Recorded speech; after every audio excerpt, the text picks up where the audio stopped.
What is up, everyone? My name is Jack Saffel, back again with another video, and we are still continuing on with WrestleMania 32 week, and I said I'd do this in my update video that I posted a few days ago, and this is my WrestleMania Dreamcard. So this is an idea I had in my head and for a while, and I wanted to do it, and I thought it would make a very entertaining video. So what I want you guys to do is leave in the comment section below, or if you want to make your own video about your WrestleMania Dream Card, let me know. It'd be very interesting to see or read or whatever. Anyway, what I'm here to do is I'm pretty much going to talk about my dream WrestleMania, how I would book it, what matches would I do, and just all that shit. So yeah, this should be a fun video. Let's get straight into it. So where would WrestleMania be? Well, I would have it in the Los Angeles Memorial Coliseum in LA, because Los Angeles, California, it's a very well-known place. You know, it gets a lot of eyes on the product. Of course, you can have Raw and other events the next night, and the Hall of Fame and all that crap you can do as well. So how I would do it for the pre-show, we'd have a 1 hour pre-show with Renee Young, Bobby the Brain Heenan, Paul Heyman and Ric Flair. Yeah, I'm going to use wrestlers dead or alive for this. So yeah, I'm now the owner of WWE, and I can use a time capsule to bring back whoever I want. So pretty much they're talking about all the matches that are going to be on the show, pretty much hyping it up to be something huge, so which we need. So as for everyone else, my backstage interviewer would be Mean Gene Okerlund, because come on, man, who doesn't like Mean Gene? Everyone loves Mean Gene. Ring announcer would be The Fink, Howard Finkel, and our commentators would be good old JR Jim Ross and Jerry the King Lawler. Best commentary team ever. It'd be amazing. So how will we start off the actual show? So we have our 1 hour pre-show, it's done, and then we get to the start, does the then, now, forever thing, and then we have Ariana Grande singing America the Beautiful, because why not? She's pretty, she's got an amazing voice, and she can sing, so yeah. Then we would have like an epic opening promo package with like a bunch of wrestlers on the show saying WrestleMania is why want to be the best, and it's why I want to be champion, and this is what we work for every single year, and you know, all that kind of cliche shit they do all the time. And then they get to the bit where it's like, tonight I will make history, I will have my WrestleMania moment, and has all the opponents talking about each other's matches, and like there might be a promo guy going, it was like, tonight these men will go into battle, and all that shit. Then right after they do that, then guys like, and now WWE presents WrestleMania. Pyro goes off around the arena, just goes absolutely insane. Crowd goes fucking nuts, and then Howard Finkel's in the ring saying, welcome to WrestleMania. Crowd goes crazy and announces the opening contest, which is a Money in the Bank ladder match, because I think that would be a good way to open up the show, gets the fans hyped and excited. And the people who will be participating in this match is the following: the Macho Man Randy Savage, Rey Mysterio, Eddie Guerrero, the Heartbreak Kid Shawn Michaels, Chris Jericho, Razor Ramon, and Kane, because I feel like those are some good, cool guys to open up the show, you know, get a bit of a variety, and most of them are high flyers, very athletic type, except for Kane, you know. You know, they can do a lot of cool spots. Maybe someone jumps off the ladder at one point, they all like climb up the ladder at once. Maybe Kane like choke slams somebody through a ladder or whatever. And they do a lot of crazy bumps. One bump I would like to see, maybe like Eddie Guerrero gets on the top, it does the frog splash from the top. That'd be pretty cool to see. Maybe like Jericho does his Walls of Jericho on the top of the ladder. That'd be pretty cool. But who would win this match though? I would like to see Shawn Michaels wins. Why? Because he's Mr. WrestleMania. He's got to go out there. He's got to steal the show. And I feel like winning Money in the Bank will solidify him as one of the greatest of all time, and one of the only things he hasn't accomplished in his career. So yeah, I would pick Shawn Michaels to win. Then right after that, we would have The Rock versus Randy Orton, two third-generation superstars going head-to-head, and I feel like this would be really cool to see, because I don't believe we've ever seen The Rock versus Randy Orton before. I know they were against each other in a tag match at WrestleMania 20, but I really want to see The Rock and Randy Orton face each other. I think that'd be really cool. What I'd like to see, maybe like Rocky Johnson is in the corner of The Rock, and like Cowboy Bob Orton could be in the corner of Randy Orton, and maybe like they can talk about which wrestling family is better and all that, and that could be the general gist of it all. These two would have a pretty solid in-ring match. They would go at it for a bit. Maybe Bob Orton could interfere, or maybe like Rocky Johnson could get him out. How I'd end it though, Rock hits the people's elbow and a rock bottom or whatever. We might see a crazy RKO out of nowhere spot. However, I would have the Rock win because I think that'd be cool, and he is the people's champ and he's just amazing. Then right after that, we would have a fatal 4-way elimination tag team match for the WWE Tag Team Championships, and the teams in this will be the Road Warriors, Edge and Christian, the Hardy Boys, and the Usos. I would make the Usos the champions going into this because why not? And so yeah, everyone does a lot of cool spots in this. Hardys and Usos do a lot of high flying spots, like the typical, jump over the top rope and land on everyone's spot, whatever. Who would I have eliminated first? I would actually have the Hardy Boys eliminated first. I know that seems a bit weird, but they'd be out of it. Then I would have the Usos get eliminated, and it'd be down to the Road Warriors and Edge and Christian. Maybe Edge can do some underhanded tactics or whatever. Road Warriors get distracted, and they pretty much steal the victory and win the tag team titles. Road Warriors are not happy about it, so they get back in the ring and they do the Doomsday Device thing, and the fans go home happy about it. So that's how I would book it, and I think it'd be a pretty fun match. Right after that, I would have Dean Ambrose versus Mick Foley in a hardcore match. I think these two could work very well with each other. Of course, Dean Ambrose and Mick Foley have had a crazy history with hardcore matches. Of course, Mick Foley's been dubbed the hardcore legend. He's done so many crazy things in his career, falling off Hell in a Cell, making a name for himself in ECW, all that kind of stuff. And you have Dean Ambrose. He used to work in CZW. Like, he had his face cut open by like a fucking, not a knife, but like one of the, like something you buy at like a Home Depot or Bunnings Warehouse or whatever, and got his forehead cut open. So he's no stranger to hardcore matches. So but if it's a hardcore match, we got to make things interesting. We can't just have these two fight each other for no reason. If it has to be a hardcore match, they have to fight for a reason. And you know what, I would drag in Noelle Foley into this, because maybe they'd have a match during this. By the way, I'd make Dean Ambrose the heel in this situation. I forgot to mention it for all the others, but anyway, Dean Ambrose has a match with Mick Foley or whatever. Noelle is on Mick's side, and then maybe like this is like the pay-per-view before WrestleMania, and then like Noelle screws Mick Foley out of the match, and Dean Ambrose gets the win, and maybe Dean and Noelle can like hook up with each other, even though they're like 8 years apart from each other. Who gives a shit? And then like Dean Ambrose can be like a real cocky son of a bitch saying, "Yo, Mick, I took your daughter from you," or like or something like, "Your daughter calls me daddy now," or like some shit like that. And then Mick is pissed to the bone. He wants to rip Dean Ambrose apart, and this sets up the hardcore match.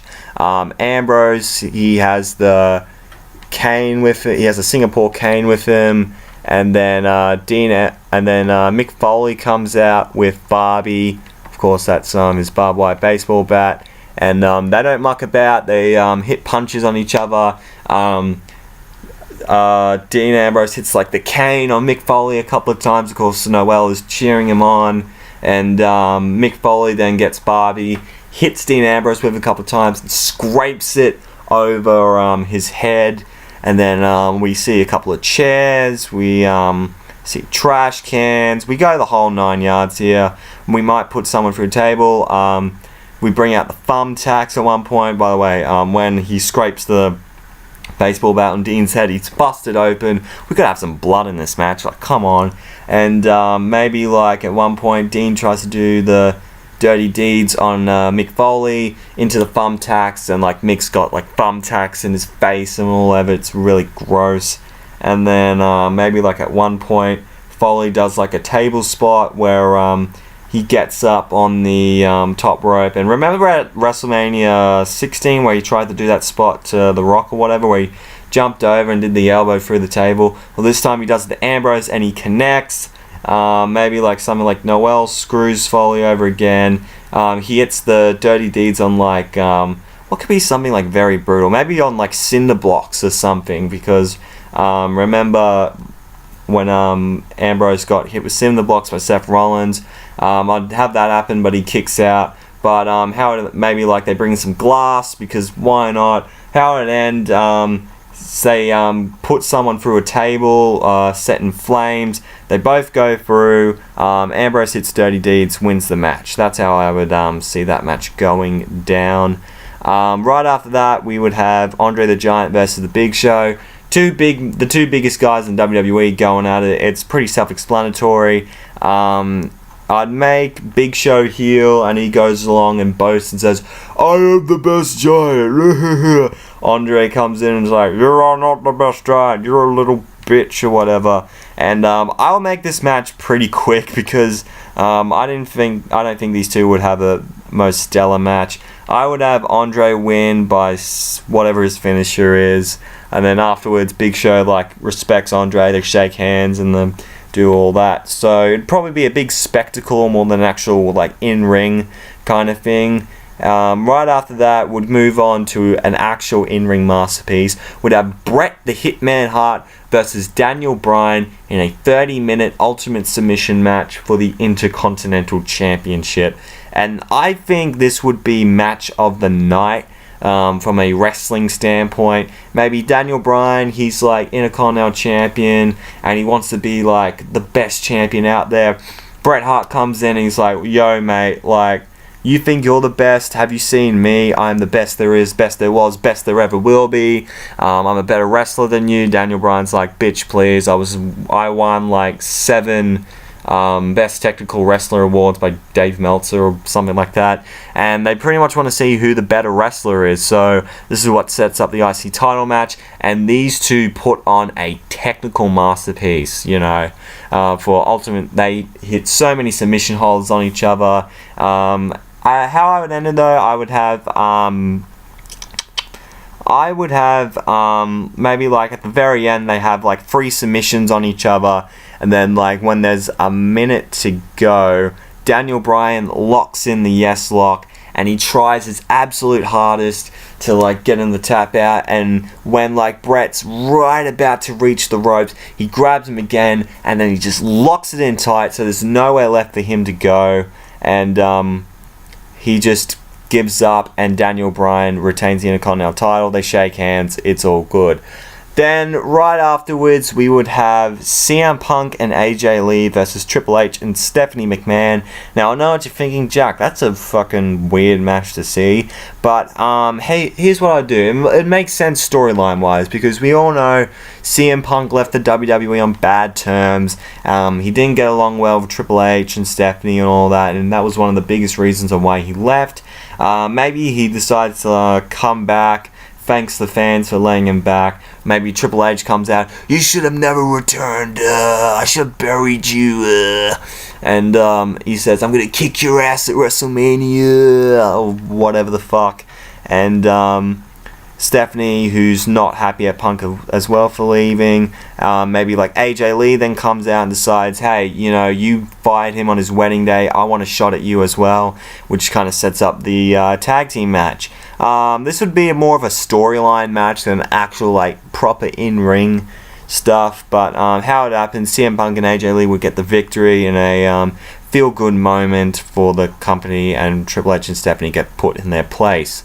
Then right afterwards we'd have Sting versus The Undertaker inside hell in a cell, and it will be a retirement match for both The Undertaker and Sting. This will be their last match in the history of wrestling. Undertaker would come out on Raw and say something like, "I've got nothing left to prove, my streak is over, I've got nothing left, yeah, I'm pretty much fucking done, eh? And then Sting comes out, it's like, well, there's only one thing you haven't accomplished. You haven't fought me yet. And so they decide, alright, how about we face each other in the most brutal way possible? Let's go out in style in a Hell in a Cell match. And these two guys have a fucking war, man. Near falls galore, you know, Undertaker busts open. I wouldn't have them do like a crazy spot, like someone falls off the cell or whatever, because it's very unnecessary really to just chuck someone off the cell. But how I would do it, you know, they tell a great in-ring story. That's how I'd have it, just storytelling at its finest. These two have a fantastic match. Undertaker hits Tombstone, beats Sting. Right afterwards, they hug. I know that seems to be with every match really. They say thank you to the fans for an amazing career. Big crying moment. And we see the Undertaker and Sting help each other out, and they go out in fashion, kind of like the end of an era Hell in a Cell match from WrestleMania 28. But that's how I would like to see it. I think these two would have an amazing match, and with Sting apparently not retiring anymore, we could possibly see it. Maybe not Hell in a Cell, that might be going a bit too far, but you know, maybe like from Sting in his prime, Undertaker in his prime, or maybe when they're a bit older. That's just a match I would just love to see. Then we get Trish Stratus versus Paige for the Divas title. Paige has now gone full anti-diva, not the gothic Kylie Jenner that she is now. I'm talking about like she goes on a tear throughout the Divas division, beats up all of the blonde bombshells that WWE loves, and then Trish Stratus comes in and decides to teach Paige a lesson for being just a dominant heel, because she is what the WWE considers a good diva, while Paige is the complete opposite of that. So it'd make perfect sense for these two to have a match. I would have Paige beat Trish Stratus. I'd let these two have a pretty solid match. You know, get the fans hyped up for the main event after they saw, you know, two really emotional matches. You know, Paige ends up getting the win here, and they have a pretty good match.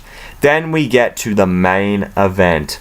Hulk Hogan versus Stone Cold Steve Austin versus John Cena for the WWE World Heavyweight Championship. And Cena's the champion going into this, and they're all baby faces, and it's pretty self-explanatory, you know. Hogan, this is not current day Hogan, this is 80s Hogan, because I have a time machine, I can do whatever the fuck I want. This is my WrestleMania. We get Stone Cold from 98, because why not? And we get the Cena from today, and they pretty much say who is the greatest of all time, who's made the biggest impact in WWE. You can pretty much write the story for yourself, really. And yeah, Hogan, he's in the red and yellow, and the fans are fully behind him. Same with Stone Cold, fans are fully behind him. We're wearing the black and all. Cena, he's wearing his green, you know, to stand out from the rest. And so here you see the three biggest stars of their time. Hogan, the face of the 80s era of wrestling, Stone Cold, face of the Attitude Era, and John Cena, the face of today's era. And these guys, they pretty much have not a technical masterpiece, but just something kind of like Hogan and Rock at WrestleMania 18. It's all in the fans. The fans are just fucking energetic, and they have a very good showing. How I'd end this though, I would have Stone Cold Steve Austin hit the stunner on John Cena and become the WWE World Heavyweight Champion. Right afterwards, they have like a beer bash afterwards, and yeah, that's how I would end the show with happy celebrations. So yeah, that's how I would book my dream WrestleMania. Holy shit, it's nearly 20 minutes long. Anyway, that was me pretty much rambling on about how I would book my dream WrestleMania. What do you guys think? Do you think it'd be pretty cool? Would you like to see something like that? Let me know. If you enjoyed this video, make sure to hit a like, comment down below, or make a video of your dream WrestleMania card. What would you have on the show? Who would you have win? Who would you have lose? Blah blah blah. You get the whole idea. And if you want to see more videos from me, hit that subscribe button. You'll be happy you did. My Twitter and my Instagram is at JackamanLol31. Thank you so much for watching, and I am out in 3, 2, 1.